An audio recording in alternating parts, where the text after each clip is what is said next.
Good day and welcome back. Today we will be discussing on relay setting calculation for transformer feeder relays. Our subject transformer for today's discussion is rated 2 MVA transformer with the primary voltage of 11 kV and a secondary voltage of 400 volt. Okay, so this will be our single line diagram. Okay, this is an 11 kV switchgear. Our protection relay will be in this transformer from here. Okay, and this is our circuit breaker. It's a vacuum circuit breaker. And earlier, downstream from here, we discussed a protection relay setting calculation for for LV switchgear in Comer. Okay, so today's discussion will be using a multifunction relay. Okay, actually, the relay is an F60, a feeder management relay. This is the same relay that we used earlier for our discussion regarding LV switchgear in Comer relay setting calculation. This is from GE. Okay. And this is our voltage transformer. It's rated 11 kV is to 110 volts class 1.0. Okay, so our voltage transformer here, it's common for all the outgoing feeders and also for our bus. Okay, and we have here, this is our transformer feeder CT. We have here 400 is to 1 ampere class 5P20. And the same also we have here a zero sequence current transformer. Okay, and the ratio is 51 is to ampere. Also being installed on our transformer primary side feeder. Okay, we have here another CT rated 2000 is to 1 ampere. The class is 5P20. But for our subject of discussion, we will not be using this CT because this CT will be used only for the bus bar differential protection of our switchgear. We will have a separate discussion for that. So we will not be tackling this information from here. Okay, and this is our lockout relay for our feeder management protection relay. Okay, and this is our system. Okay, we have here a 3-phase 3-wire 11 kV. Okay, the frequency is 50 Hz, and this bus bar is rated 2000 ampere, and this switchgear is having a short circuit withstand capability of 40 kiloamperes 3 seconds. Okay, so right now we will be adapting in our calculation this 3-phase fault on the secondary side of the transformer for our time dial multiplier. Okay, so the rating of our short circuit current here on the secondary side of our transformer is 35.43 kiloamperes. Okay, so we have here the function of this multifunction relay. We are adopting a GE multi-lane F60. Okay, so we have here ANSI 50, ANSI 51, ANSI 50G, 51G, and 27. So these relays are installed on both sides bus A and bus B of our switchgear. Okay, so these are the relays right now. Okay, so our first relay for our transformer or proposed transformer feeder relays is ANSI 51. This is phase time delay over current. The second one is ANSI 51G or the ground time delay over current. The third one is ANSI 50. Okay. The phase instantaneous overcurrent relay. Okay. By the way, this relay 51G or the ground time delay overcurrent relay, this is the second line defense for our ground fault protection. Okay. And this 50G, this will be our first line defense for our ground fault protection, or this, we call this ground instantaneous overcurrent relay. The fifth one, we have here ANSI 27 for our phase under voltage. Okay, so we have here our CT and PT ratings. For our CT, we have here 400 is to 1 ampere plus 5P20, and our PT is 11 kV is to 110 volt plus 1.0. Okay, so this PT is being sized based on our primary side transformer primary side current, which is 104.97 ampere. Okay, so this is our the rating of our zero sequence current transformer, which is installed on also on the primary side feeder of our transformer. Okay, it's rated 50 ampere is to 1 ampere. Okay, our TR, it's 2 MVA. It's the primary side is 11 kV and the secondary side is 400 volts. Okay, so let's start now for our relay setting calculation. Let's start on phase time delay over current relay, or the relay 51. Okay, so from here, our pickup current, we need only to multiply 150% of the transformer load current at primary side. Okay, okay, so that's why we have here 150% of pickup current times the I full load current. We have here the 104.97.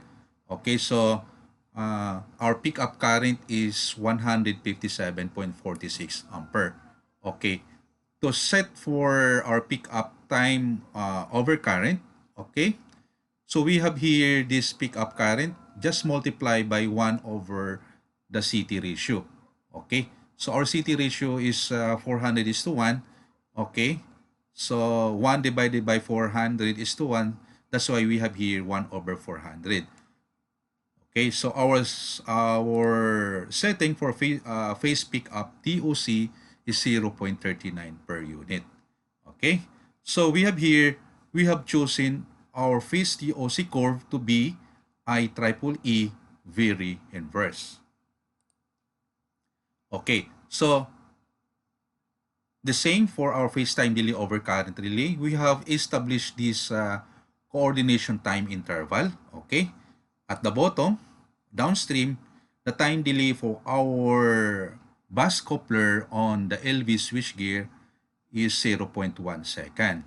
Okay, on the incomer side of our LV switchgear, we assign here the time delay is 0.4 second. Okay, the next one, on the primary side of our or the primary side of our transformer, this breaker, the time delay, we have assigned both sides. We assign here 0.7 second.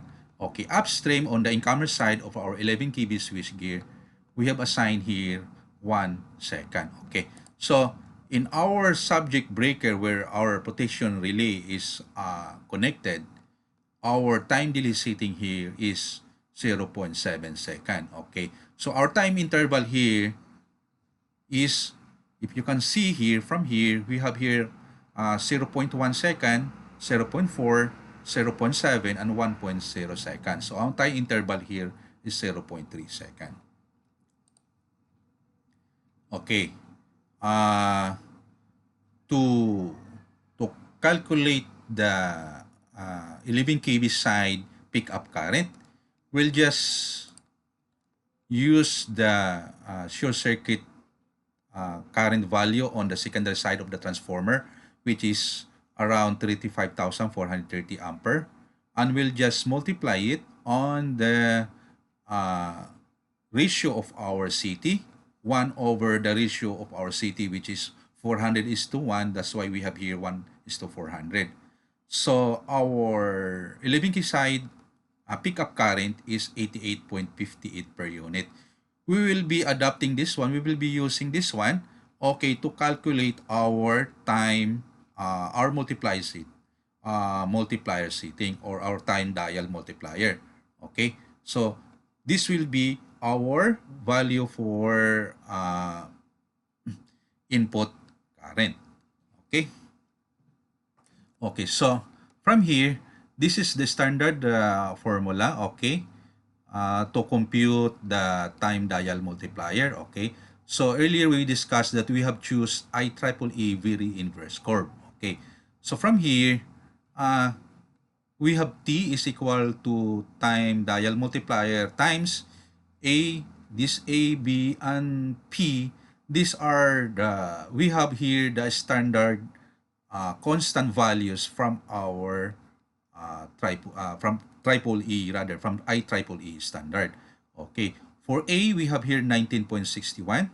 Okay, for B we have here 0.91, and for P we have here equal to 2. So we'll just substitute these values from this formula from here to get the TDM.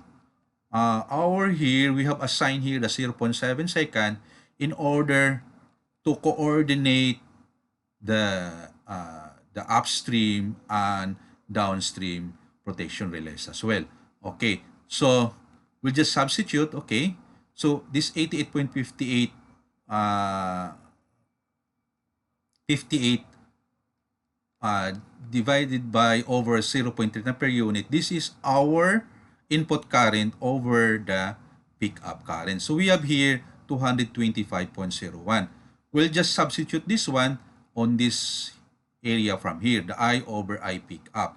Okay, so we have here, after substituting all the values from here, accordingly, okay, we have this time dial multiplier to be 1.42. That's why we have here 1.42 from here. Okay? So, we selected, okay, the very inverse curve from IEEE standard. So, that's why this is the values for A, 19.61, for B, 2, and for C is 0.491. Okay? So, next, we'll be calculating on the time delay over current relay for the ground, okay? Or the ANSI 51G. Actually, this is the second defense protection for the ground fault, okay? Because our first defense protection, first line defense protection is 50G. Okay, so we have here established, or we have nominated here the pickup current to be 80 ampere, which is slightly higher from our first line defense on our ground fault protection. Okay, because our first line defense, later we will be discussing for that, it is only 20 ampere. Okay, so we have here, we'll just multiply this 80 ampere from 1 over the CT ratio. That's why we have here, by the way, this CT, this is this 1 over 50 here, this is the zero sequence current transformer, okay, which is located on this feeder from here. Okay, the same on the primary side of our transformer feeder. Okay. Okay, so we have here, we have set here our ground pickup TOC to be 1.6 per unit. Okay, and our ground TOC curve is definite time, while our ground TOC time dial multiplier is 1.0. This will be also we have to take note that this will be coordinated on our downstream LB switchgear neutral overcurrent relay. Okay. Third one, we have here ground instantaneous overcurrent relay or our relay 50. Okay. So, to to compute with the the pickup current, we need to multiply, okay, by 250% on our fault current on the primary side of our transformer. Okay, so we're going to adopt the fault current, which is this 35.43 kiloamperes on the secondary side of the transformer, times the ratio of our ratio from secondary to primary side of our transformer, which is 0.4 kV into 11 kV. That's why we have here 1,288 amperes. Then, okay, so this will be multiplied by 250%, okay? Considering the worst condition, okay? And also to be multiplied on the ratio of our CT, okay, which is we have here 1/400 ampere. For that, we have IOC pickup value of 8.05 per unit. Okay, since this is instantaneous overcurrent relay, our phase IOC delay is 0 second. Okay. Next, we have here the ground instantaneous overcurrent relay or relay 50G. This is our first line defense of ground fault protection. Okay, so here, since this is our first line defense, we have assigned here a lower value of current. Here, we have assigned here a 20 ampere. So, 20 ampere, this has to be multiplied by the ratio of our zero sequence current transformer, okay, which is 50:1, okay. So that's why we have here this 1/50, and it is the result for that is 0.40 per unit. Okay, so our ground IOC pickup is 0.40 per unit. Okay, so since this is instantaneous, okay, our ground IOC delay is only 0.03 second. Okay. Next, we have here our phase under voltage relay or relay 27. Okay. So, here, this is always, we could say, an standard industry practice to assign the pickup to be approximately 80%. In our case, we have here 80% for our 11 switchgear bus voltage. So, the pickup voltage, okay, 80% times the bus voltage to be also multiplied by 1 over the PT ratio. Okay, so we have here 88 volts. So, our pickup voltage is we need to divide only the ratio of our secondary, okay, which is the 110 volts of our PT ratio for PT. So that's why we have here our pickup voltage is 0.80 per unit. Okay, so our under voltage pickup delay will be 3 seconds. Okay, we have here our time current curve characteristics. Okay, this curve from here, this is the curve from our relay, which is we have discussed early in our previous topic. This is for the relay on the LB switchgear side protection. Okay, our subject relay will be on this upper side. Okay, this is our F60 feeder relay for the primary side of the transformer. This one is for the protection relay curve, okay, on the secondary side of our transformer. Okay, and this is our, this curve from here, this is our thermal and mechanical damage curve. Okay, By seeing this, okay, we can conclude that our transformer is properly protected by our primary side relay and our secondary side relay. Okay. Uh, in our next video, okay, we will be discussing on protection relay setting calculation for medium voltage motor sa 11 kV motor. Okay? Thanks for watching.